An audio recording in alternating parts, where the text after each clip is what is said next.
ആ അച്ഛാ അച്ഛൻ്റെ പ്രിയപ്പെട്ട സാധനം ബോണ്ട ഇതേ കൊണ്ടുവരുന്നുണ്ട്.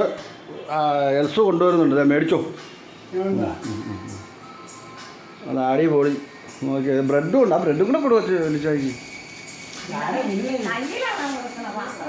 ആ അച്ഛൻ ബോണ്ട നിന്ന് സുന്ദരമായ ബോണ്ട. മറ്റേ നമ്മുടെ ശക്തിപിള്ളാച്ചൻ്റെ വേണ്ട, എനിക്ക് വേണ്ട, ഞാൻ കഴിച്ച നേരത്തെ.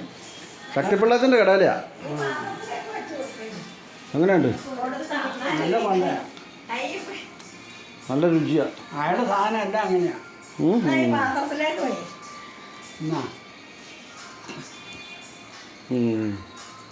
കൊച്ചൻ തിന്ന മാനേ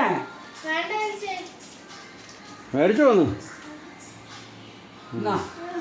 അവർക്ക് വേണ്ടെന്ന്. അത് മാനേ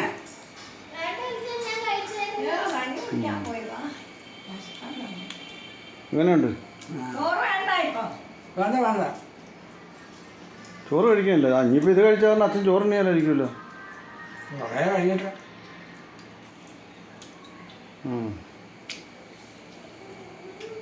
അച്ഛൻ്റെ മീശ ഇച്ചിരി വെട്ടണമെന്നാണ് തോന്നുന്നത്. ശകലം വലിപ്പം കൂടിപ്പോയെന്ന് എനിക്ക് തോന്നണം കേട്ടോ. അല്ലേ? ഇച്ചിരി കട്ടി കൂടി. ആ താഴത്തോട്ടുള്ള മീശ ഒന്ന് ചെറുതായിട്ടൊന്ന് സെറ്റ് ചെയ്ത് വെക്കണം. അതിപ്പോൾ ഇച്ചിരി കൂടിപ്പോയെന്നൊരു സംശയമുണ്ട്. ഇല്ല, അത് വെട്ടിയേക്കാം. ഒരു ശകലം വെട്ടിയേക്കാം. ശരിയേ? പോയി. ഇല്ല, അത് സാരമില്ല. ആ താഴത്തോട്ടുള്ള ഇറക്കം ഒന്ന് കട്ട് ചെയ്ത് ഇച്ചിരി ഭയങ്കര കട്ടി കൂടിയിരിക്കുക. വേണ്ട, വേണ്ടെങ്കിൽ വേണ്ട. വേണ്ട, എനിക്ക് വേണ്ട. അച്ഛൻ കുഴിച്ചു, ഞാൻ കഴിച്ചായിരുന്നു പറഞ്ഞു.